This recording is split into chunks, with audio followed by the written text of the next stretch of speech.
It's time for Agriculture, presented by Turkana Farms in Germantown, New York, a small-scale producer of heritage breed livestock and a wide array of vegetables and berries on just over 39 acres. They also produce a full array of garden vegetables, many of them heirloom varieties raised naturally, as well as an assortment of berries, including raspberries, blackberries, gooseberries, black, red, and white currants, mulberries, and elderberries.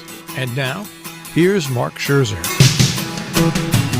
Since last week, I've been seeing bad omens.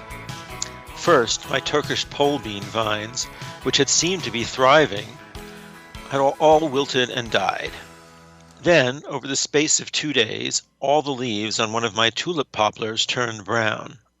Finally, on Wednesday, I had to put down my nearly 16-year-old boar, Vernon. Most of you already know Vernon's story, how he was bred by the Mount Vernon Ladies Association to perpetuate the Ossabaw breed that George Washington kept on his estate, how I drove him up from Virginia when he was but puppy-sized, how he grew into a boar with dozens of progeny, one of whom attacked him in a vicious battle, and how I had to spend a weekend in his pen picking the maggots out of his festering wounds, a true bonding experience. Yet he rebounded to live a full and long life by pig standards. I've been anticipating Vernon's death for over a year. Rather than grieving, I'm grateful he has been relieved of his pain. But Possum, the sow I kept to be his companion, does not seem so accepting.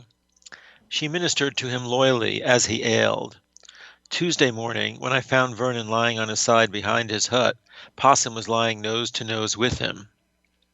After I buried him, she retired to her hut and did not come out for an entire day, even to eat.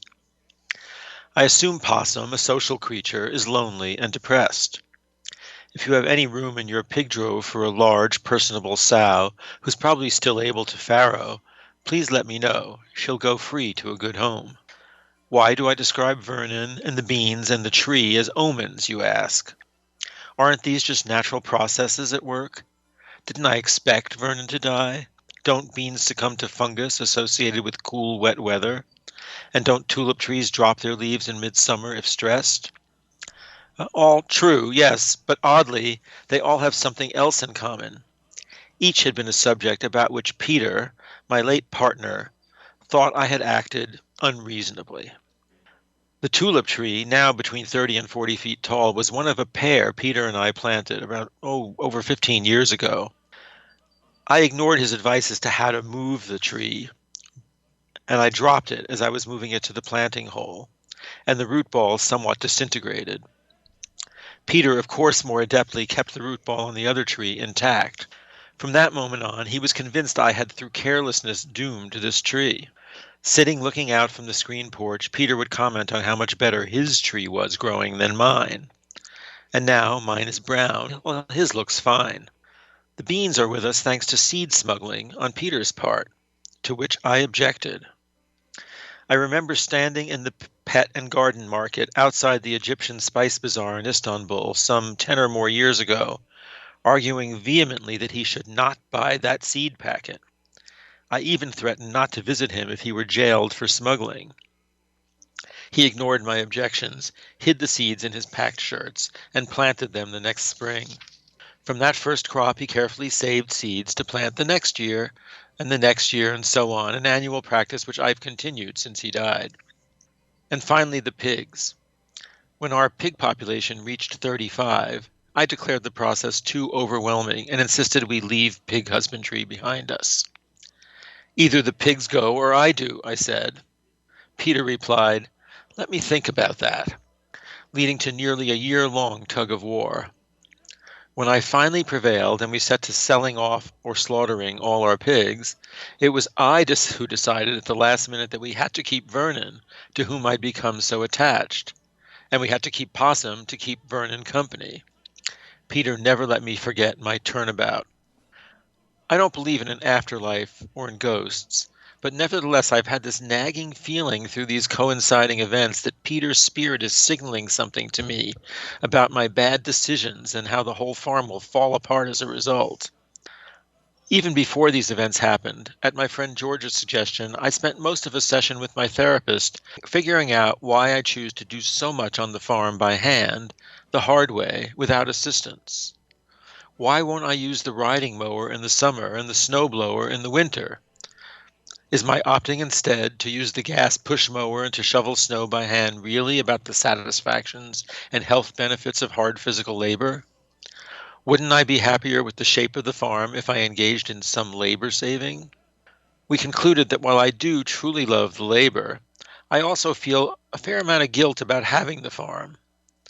Working hard justifies the farm as a responsibility, not a luxury. My shrink labeled it a sort of moral masochism, in which I can enjoy doing something I truly love doing, and yet punish myself for enjoying it at the same time. A twofer. Though, as Eric incisively pointed out, one can carry things too far. It's great to pedal hard on your bicycle, he said, but if you choose a bicycle with no chain, your hard pedaling is not going to get you anywhere. I think, to take Eric and George's advice into account about doing things a little easier, but also to look at the bright side and find some positive omens around here too. I still had some Turkish pole bean seeds I was able to replant, so I'll be able to keep eating these wonderful beans in future years. The tulip poplar may be stressed, but its leaves should grow back. They usually leaf out again. And while mowing yesterday, I saw that the 3 fig trees I had planted last year and given up for dead, having forgotten to protect them for the winter, had all leafed out. Finally, once Possum leaves, I can proceed to establish the rhubarb and asparagus plantation in what is currently the Pig's Marsh, as I had planned to do. And I'm having great fun. My friend Steve, another of my coterie of adjunct psychologists, also known as friends, wrote to me this week, "I don't know if you know it or not, but you are a happy man with a really cool life." And, as I think about it, he's right. I get to spend time doing something I like, sometimes to good effect. I have people in my life I love and who want to spend time with me here. Even if things fall apart, could anything matter more than that? Agriculture is underwritten by Turkana Farms, LLC, a small-scale producer of heritage-bred livestock and a wide array of vegetables and berries on just over 39 acres in Germantown, New York. More information, 518-537-3815.